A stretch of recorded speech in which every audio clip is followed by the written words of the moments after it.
What's your big stat of the night? I think overall, when I was looking at the stat sheet here on ESPN, 7 players in double figures. I mean, when we had success last year, it was when this happened. But I feel like the style of play that we'll talk about a little bit more in the glow spot for me is really contributing to everybody getting touches and everybody getting their buckets, whether it's Doug McDermott catching fire late in the second quarter, I believe sometime in the first half. And then, of course, Devin Vassell having an onslaught late in that second half. Just the fact that everybody is so unselfish. There's even a point on the broadcast where they were referencing an interview that they did with Doug McDermott saying that these guys are so unselfish, which makes my job that much easier to find my spots on the floor. So that was my biggest stat looking at the stat sheet. 7 guys in double figures. Oh, it's feeling like old Spurs basketball. Like this is the culture, this is the way, and that's how they play tonight. This is the way. I like that. What do you got, Rich? I hate to be Captain Negative here, but what stuck out to me tonight is we only had one guy not score. Bryn Forbes played 6 minutes all in the second quarter, and he scored 0 and missed all his shots. I was shocked that the whole team's rolling and playing with confidence and having fun, and he put up a goose egg tonight, and that was a disappointing big stat. But I'll go with a positive big stat, and this is good for Spurs Nation. When you have 3 Spurs fans that got to give out a game ball, if we did this last year, more often than not, it would have been DeMar DeRozan universally. Now we have so many guys stepping up. We each gave a game ball to a different player. And I think that's very exciting. And I think you're going to see that trend continue over the course of the season.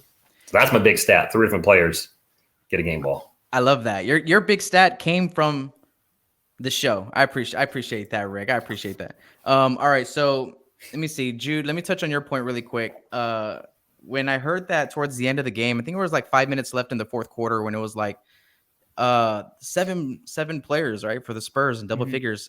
And then Primo checked in. I was like, it's about to be 8, baby. It's about to be 8. Let's get him a couple shots, and he's gonna put those in the hole, man. No, I'm just joking, right? But all seriously, man, that kid just he's 1 for 1, right? He's 100% now from the 3-point line. But Rich, your point about Bryn Forbes, I want to talk about that for a second. I know I laugh, right? Because it's kind of true. It's funny that Bryn Forbes is the one that didn't really get it going tonight, but what I'm kind of understanding from the rotation out of this team is that Bryn is not going to play in the first quarter, right? There's already 2 games in the row where he's going to start the second. That's where they're going to give him a lot of his run and really see, okay, Bryn, are you on or you're not?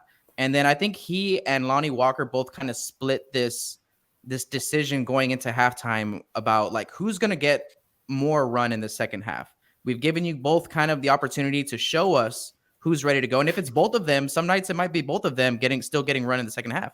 But so far from what I've seen, Bryn Forbes not playing in the second half and Lonnie kind of showing that he had a pulse early in this game kind of led to that decision saying, hey, let's let Lonnie run a little bit more. And then also us just kind of blowing this thing away. I think it kind of keeps guys like Derek White and Bryn Forbes maybe on the bench versus checking in when we have that 15, 20-point lead the whole second half. But yeah.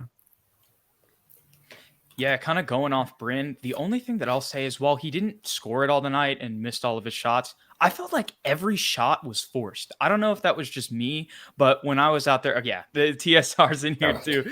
So I felt like if he would have just been, pulling up like we saw in the mid-range, honestly, I feel confident that most of the shots go in.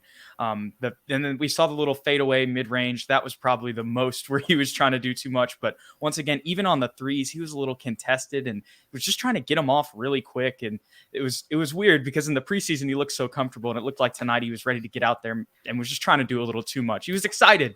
Yeah. The thing about shooting, like when you're a shooter, primarily that's your role. I mean, you got to be on. Especially when you can't turn it on the defensive side, you have to be on, especially in San Antonio, you have to be on because you got guys like Devin Vassell and Lonnie Walker who can bring you a little bit more on the defensive side of the ball. And they're going to be competing for those same minutes. But let me tell you what, okay, so I talked about y'all's big stats and I realized I haven't even given mine. There was a 20-5 run to end the third quarter. And that's the one that I'm talking about. We're going to talk about glow spots in a little bit, but the bench unit kind of came in there in that third quarter and just lit the whole thing on fire. And we finished that quarter off with a 20-5 run. And did we even have a 20-5 run last season in the whole season? I couldn't be sure about that.